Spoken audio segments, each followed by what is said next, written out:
Sauf exception, les hospitalisations sont relativement longues. Je suis David Cohen, psychiatre d'enfants et d'adolescents et chef du service à la Pitié-Salpêtrière. C'est un service qui comprend une centaine de lits d'hospitalisation, 60 d'hospitalisation temps plein et 40 places de jour, et qui prend en charge toutes les problématiques sévères de psychiatrie de l'enfant et de l'adolescent, à l'exception des troubles du comportement alimentaire.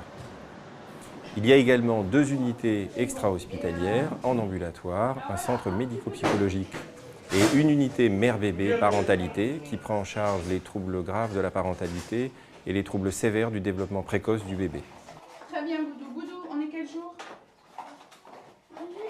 Les points forts du service, c'est de s'être spécialisé dans un certain nombre de problématiques rares et complexes, comme les schizophrénies à début précoce ou les troubles bipolaires à début précoce, qui sont des maladies psychiatriques qu'on rencontre plus souvent chez l'adulte, mais qui peuvent démarrer à l'adolescence, voire parfois chez l'enfant.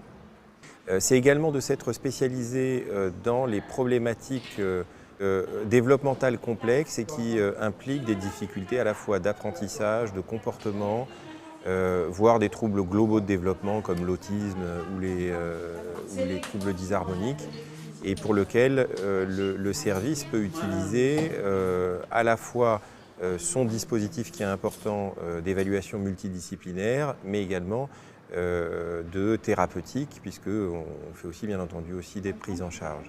Un autre point fort du service, c'est de rester extrêmement attentif aux soins les plus intriqués, aux pathologies organiques, parce que comme on est dans un hôpital général, avec pas mal de disciplines qui sont surspécialisées, cette interface nourrit beaucoup finalement la pratique qu'on a. Et dans le champ des maladies rares, par exemple, on a une expertise sur des syndromes génétiques rares, sur certaines maladies auto-immunes avec les collègues internistes, sur des problématiques neurodéveloppementales, parfois même neuropédiatriques, mais qu'on aborde sous l'angle de notre discipline et des troubles du comportement. Ce qui m'anime en tant que chef de service, c'est 2 types de valeurs. D'abord, au plan technique et professionnel, c'est développer une psychiatrie de l'enfant et de l'adolescent développementale et multidisciplinaire.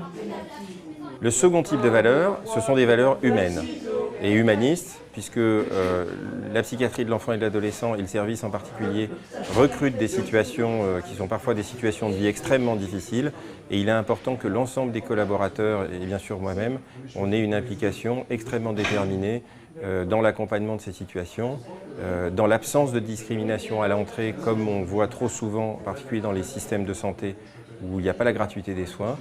Et c'est vraiment une chance et un honneur pour nous qu'on nous fasse confiance pour maintenir cette mission avec l'ensemble des partenaires d'Île-de-France.